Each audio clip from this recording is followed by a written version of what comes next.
ಸಹೋದರ ಸಹೋದರಿಯರಿಗೂ ನಮಸ್ಕಾರಗಳು ಮತ್ತು ಸಿಬ್ಬಂದಿ ವರ್ಗದವರಿಗೂ ನಮಸ್ಕಾರಗಳು. ನಾ ಬಂದಿದ್ದು ಕೇವಲ 6 ತಿಂಗಳಿಲ್ಲಿ. ಎಕ್ಸಾಮ್ ಅಟ್ಟ ಮಾಡಿದ್ನ್ಯಾ. ಎಕ್ಸಾಮ್ ಆದ ನಂತರ ಫಿಸಿಕಲ್ ಇಲ್ಲೇ ಮಾಡ್ಕೊನಿ. ಎಕ್ಸಾಮು ಚಲೋ ಹೇಳ್ತಾರೋ ಎಲ್ಲ ಥರ ಅನುಕೂಲ ಐತಿ. ಮತ್ತು ವಿದ್ಯಾರ್ಥಿಗಳು ಒಂದಿಟ್ಟ ಗಮನಿಟ್ಟು ನಾ ಎದಕ್ಕೆ ಬಂದೇನಿ ಇಲ್ಲಿ, ನಾ ಏನು ಮಾಡ್ಬೇಕತ್ತೆ ಬಂದೀನಿ, ಅದು ಏನು ಮಾಡತ್ತನು ಈಗ ಅದನ್ನ ತಲೆಯಾಗಿ ಇಟ್ಕೊಂಡು ಚಲೋ ತಂಗಿ ಓದಿದ್ರೆ ಎಲ್ಲ ಬರೋಬ್ಬರ ಆಕೈತಿ. ಮತ್ತು ನಂದು ಫಸ್ಟ್ ಮೆರಿಟಾಗಿ ಕುಂಡಿರಲಿಲ್ಲ. ಆದ್ರೂ ನಾ ಒಂಥರ ಮನ್ಸಿಗೆ ಬೇಜಾರಾಯ್ತು, ಎದಕ್ಕೆ ಕುಂಡಿರಲಿಲ್ಲ ಏನಾಗಲಿಲ್ಲ ಅತಿ ಫೈನಲ್ ಲಾಸ್ಟ್ ಅಟೆಂಪ್ಟ್ ಇತ್ತು ನಂದ. ಆದ್ರೂ ಸೆಕೆಂಡ್ ಮೆರಿಟ್ ಹೋಯ್ತು, ಅದು ಭಾಳ ಖುಷಿ ಆಯಿತು. ಧನ್ಯವಾದ. ಮೋಸಿನ್ ರಫೀಕ್ ಸಾಬ್ ಕೊರಬೇಟು ಮೂಡಲಿಗೆಯವರಾಗಿದ್ದು 4 ಮೇ 2005 ಜನಿಸಿದರು.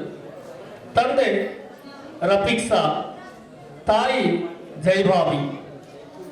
ಪ್ರಾಥಮಿಕ ಮತ್ತು ಪ್ರಾಥಮಿಕ ಶಿಕ್ಷಣವನ್ನು ಶ್ರೀ ಬಸವೇಶ್ವರ ಅಕ್ಕ ಮಹಾದೇವಿ ಬಳಗದ ಪ್ರಾಥಮಿಕ ಶಾಲೆ ಬನಹಟ್ಟಿಯಲ್ಲಿ ಮೋಸಿನ್ ರಫೀಕ್ ಸಾಬ್ ಕುರ್ಬಿಟ್ ಅವರು ತಮ್ಮ ಪ್ರಾಥಮಿಕ ಶಿಕ್ಷಣವನ್ನು ಮತ್ತು ಪ್ರೌಢ ಶಿಕ್ಷಣವನ್ನು ಶ್ರೀ ಬಸವೇಶ್ವರ ಅಕ್ಕ ಮಹಾದೇವಿ ಬಳಗದ ಪ್ರಾಥಮಿಕ ಶಾಲೆ ಹಾಗೂ ಪ್ರೌಢ ಶಿಕ್ಷಣವನ್ನು ಬನಹಟ್ಟಿಯಲ್ಲಿ ಮುಗಿಸಿದ್ರು.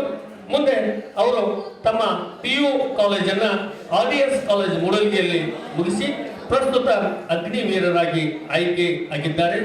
ಅವರನ್ನು ಹೆತ್ತ ರಫೀಕ್ ಸಾಬ್ ಜೈಭಾಬಿ ಅವರಿಗೆ ದೇವರು ಇನ್ನಷ್ಟು ಆಯುಧರಿಗೆ ಸಂಪತ್ತನ್ನು ನೀಡಲಿ, ಮೋಸಿನ್ ಅವರು ಈ ಹುದ್ದೆಯಲ್ಲಿ ಯಶಸ್ವಿಯನ್ನು ಪಡೆಯಲಿ ಅಂತ ಹೇಳ್ತಾ ಈ ಮಂಜುನಾಥ ಸೈನಿಕ ತರಬೇತಿ ಕೇಂದ್ರದಿಂದ ಅಧ್ಯಕ್ಷರು ಹಾಗೂ ಸಿಬ್ಬಂದಿ ವರ್ಗದವರು ಅವರಿಗೆ ಸತ್ಕಾರವನ್ನು ನೆರವೇರಿಸಿದ್ದಾರೆ.